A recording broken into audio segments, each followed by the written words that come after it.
Hello, everyone. So today, now we're going to get into some of the figures of the Enlightenment, and let's just get into just the few we're going to talk about today. The first guy I want to talk about is Denis Diderot.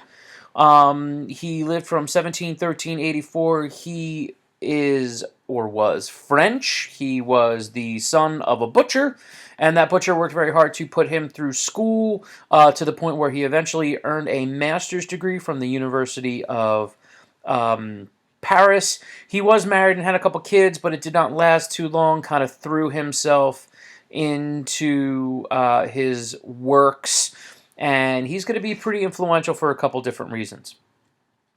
Now, as an independent philosopher, he's going to do a few things. The Lettres sur les Voyelles, sure, which was an actual work in which he questioned the existence of God, which was a huge no-no at that time. It actually got him arrested, and he was supposed to go to jail. But luckily enough for him, he actually, the Bastille at that time, the famous jail in Paris, was full. And Voltaire, who was a very, very famous philosopher as well, we'll talk about, kind of intervened on his behalf, and he is going to kind of sneak out on that. So that was cool for him. His biggest influence was, however, as the editor-in-chief of the encyclopedia. Now, you got to understand, guys, until your era and the internet and the collection of encyclopedias were some of the most important things in the entire world. But his encyclopedia, what it was a massive collection of current knowledge, including all of the radical and challenging thoughts of the day. Many of the philosophers I'm going to talk about got their works published in the encyclopedia, whether it's philosophy or whether it's science. And this is a place where someone could go and get an additional edition of the encyclopedia and get an incredible amount of things. The work itself is tremendously influential, and people don't, get it. Even though he might not have actually been the one doing all of the work, collecting knowledge is in many cases, of some of the most highest important things that people can do. And this is going to be able to share this with thousands and thousands of people, and we'll talk about it in class. Like, this is a really, really influential book. Okay. Now, he also has some more of his own ideas, particularly on slavery and the government, and he is a guy that is incredibly against the government. And I'm going to say, or not against the government, I apologize, against slavery. Here's an excerpt from one of his works. He says, and this is a Tahitian, the island of Tahiti, which was being taken over by the Europeans at this time. So this is a Tahitian that wants to put some things into perspective for people. And he says, "We are a free people, and now you have planted in our country the title deeds of our future slavery. You are neither good nor demon. Who are you, then, to make slaves? You understand the language of these men. Tell us as you have told me, and what they have written on this sheet of metal. This country is ours. This country is yours? And why? Because you have walked thereon? If a Tahitian one day landed on your shores and scratched on one of your rocks or on the bark of your tree, this country belongs to the people of Tahiti, what would you think?" And in many ways, this is anti-imperialistic. We're going to talk about imperialism, and we've already been talking about the ideas of colonization. And granted, this view was definitely in the minority, but he was speaking out against the absurdity of kind of Europeans just showing up and they can conquer things. And it was a big deal. He also has views on government. And to expand upon the quote that I have on the slide here, "The good of the people must be the greatest purpose of the government. By the laws of nature and of reason, the governors are invested with the power to that end. And the greatest good of the people is liberty. It is to the state what health is to the individual." This idea of liberty is going to be very important. And it's a challenging thing that you can actually have free people and a government that works as well. And remember, we talked about serfdom, and we've talked about the state in which many people were in within Europe. And this is going to be a big challenge to all of that. Now, going off upon that, we have a guy by the name of Charles de Secondat, the Baron of Montesquieu, who is more just affectionately known as Montesquieu. A very interesting man. He was born in 1689. He attended college at the age of 11. Ridiculous. And most of his work will be on law. In fact, his most famous work, Spirit of Law, is really where we're going to go at. And when he looks at law, he says that the major function of law is to provide or produce justice. Okay? And these laws, or natural laws, are important to the social relationships between people and the government. And that's the idea. This concept of relationship is going to be really, really big in the 1700s, okay? And he basically identifies three types of governments. Republics, which he felt were good for small states. Monarchies, which seemed to be good for middle-sized nations, but it is only grounded in the idea that everybody will adhere to the law.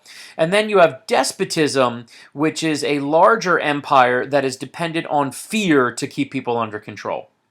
He felt that the English constitutional monarchy was the best way to go, all right? And that's how you would get the most effective government. Now, he had a variety of theories on government, and on the right, you may not have known, also a Pokemon.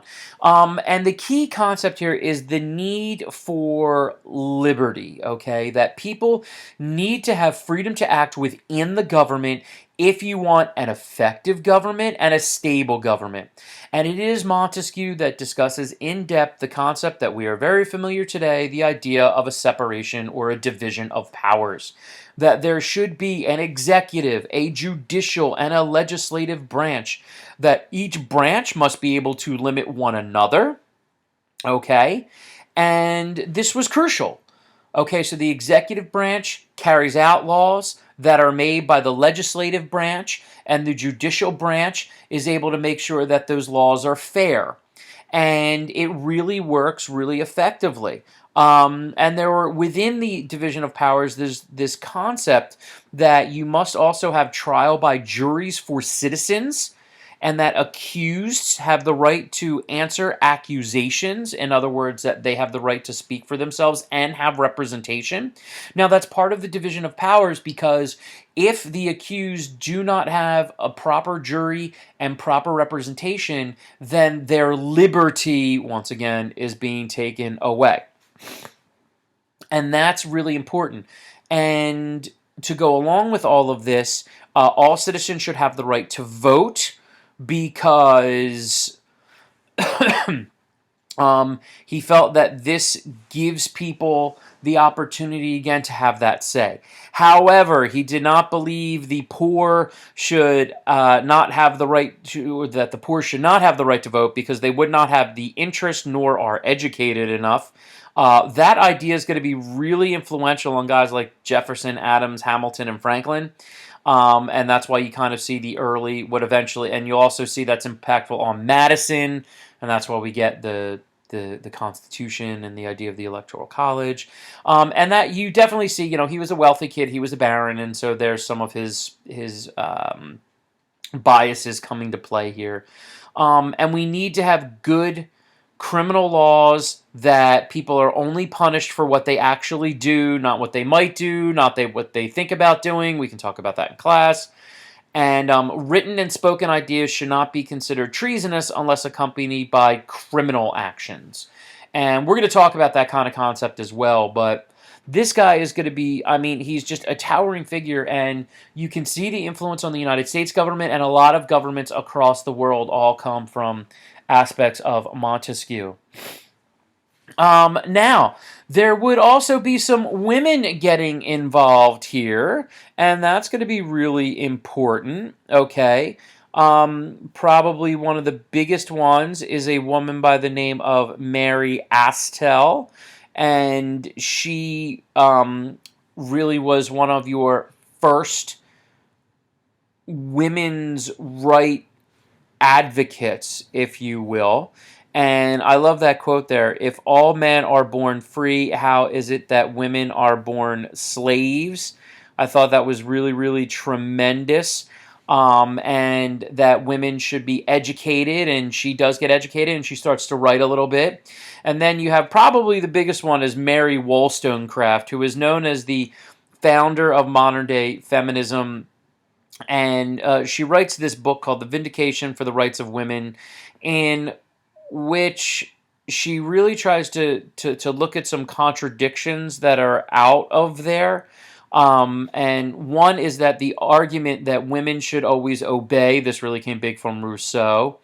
And however, she says, well, if women are supposed to obey Rousseau, this is very contradictory to the concept that monarchs should have unlimited power over its citizens, okay, and that slavery is bad, which is stuff that Rousseau would write about, and we're going to be talking about him in depth. And this idea that she really starts to argue and puts in that the idea of the Enlightenment is that reason is inherent in all humans, okay, and women have reason, thus they are equal, okay, and this concept that we being women cannot do the things that men can do is just completely false. And if you use reason and rationalization, all of the arguments kind of fall apart.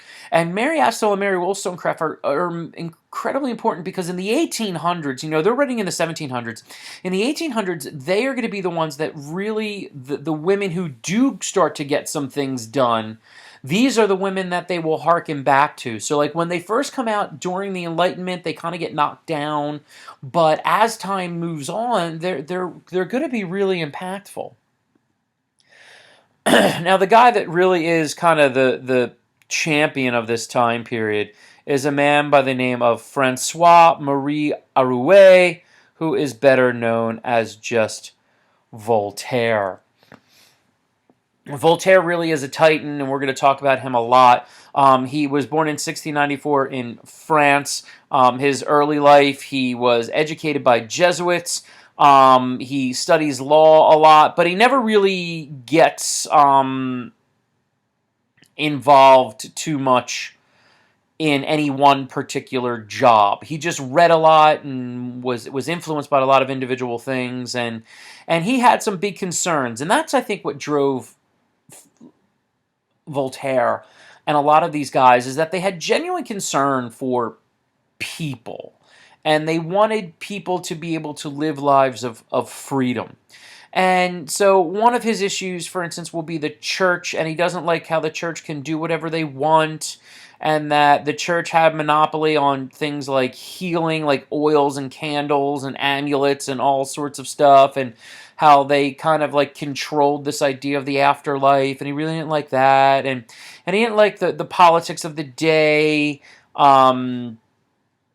People were oppressed. Every guy trying to advance knowledge got like thrown in jail. Newton's works got forbidden at one point. They even put books on trial. It was crazy, and he just didn't like that, and it kind of concerned him. Now, what he starts to do as a young man is looking all that, and he looks at all these political prisoners and the halting of science and the massive censorship, and so one of the things that he starts to write a lot about is just this concept of beliefs. And for him, he said the most important thing in life is to find something to believe in, because if you can't do that, then the odds of you being successful are just not going to be there. But it's also important to doubt authorities, and that you need to understand their motivations. And just because they say they believe in something doesn't necessarily mean it's going to be the deal. And he starts to publish about these things, and he actually gets sentenced and put on trial, and he's told to be banished from France, and he actually refuses to leave. And he writes a note, if you will, or a small pamphlet about the ideas that are going on in France. And here's some quotes from it. He goes, "I have seen the Bastille and 1,000 other prisons filled with brave citizens and the faithful subjects. I have seen the people wretched under a rigorous servitude. I have seen the soldiery perishing of hunger, thirst, indignation, and rage. I have seen the altar polluted," his opinion of the church. "I have seen the blackest of all possible acts which the waters of the entire oceans could not purge and which posterity will scarcely be able to believe. I have seen the prelacy sold or made the reward of imposture. I have seen a variety of things, and I am not yet 20 years old." So first of all, he's writing this stuff when he's 19, and so that's ridiculously awesome. But he is actually jailed, and the judge cites that passage when he sentences him, because we have actually a transcript from the trial, and the judge says, Monsieur Arouet, you have doubtless seen a great many things, but I think I can show you something you have never seen. And Voltaire says, "Indeed, might I ask what it is?" And then the judge goes, "The inside of the Bastille." And he then sentences him to jail. And he will actually go to jail so much that there will be a cell in the Bastille named Voltaire's Room. But he is a nobleman and he is popular. And so as a result, he will not be killed. And it also helps them that he does travel about, and both the King of Prussia and then the Tsarina Catherine, who we will be talking about in depth, of Russia, are accounted amongst his friends, so there is no way they are going to kill that guy. And so what Voltaire decides to do is he's going to write a lot. And I think the three things that really he hits on the most are religion, deism, and freedom of speech. Religion, he is not a huge fan of. He speaks out it quite a bit, and he feels that religious fanaticism has been a downfall of Europe, and so he feels that there are too many people that do things in the name of religion, and I think that's the issue that he has. It's not that he doesn't believe in God, and indeed, you'll see he actually does believe in God, but he has the idea of the prosecution of heretics and the way that the church was used to control people, and how people use religion as an excuse to do bad things. And so he will write a lot on that, which, remember, the vast majority of people of Europe are intensely religious, so this was pretty revolutionary. His big religious influence, though, comes in this concept of deism, and he's a big proponent of it. I don't want to say that he created it, and to be honest, I'm not sure who did. If anybody wants to research that and throw that on comments, much appreciated. But the idea is the belief in God, but not religion. He says, God we should search for in ourselves alone. If he exists, the human heart is his throne. So this concept of a belief in God, that there is a great creator, that there is this God that runs the universe, but you do not need an actual religion to do it. And this would be tremendously influential. If you look at a lot of, say, for instance, our early presidents, like both Adams and George Washington, were deists, and in a way this actually gets more... It can trigger a little bit more belief of people in God, but not necessarily religion. And lastly is his ideas on freedom of speech. And it was indeed Voltaire that said, I do not agree with a word you say, but I will defend your your right to say it. We will talk about that extensively in class, but those are really his key ideas. In the end, it's his influence, guys.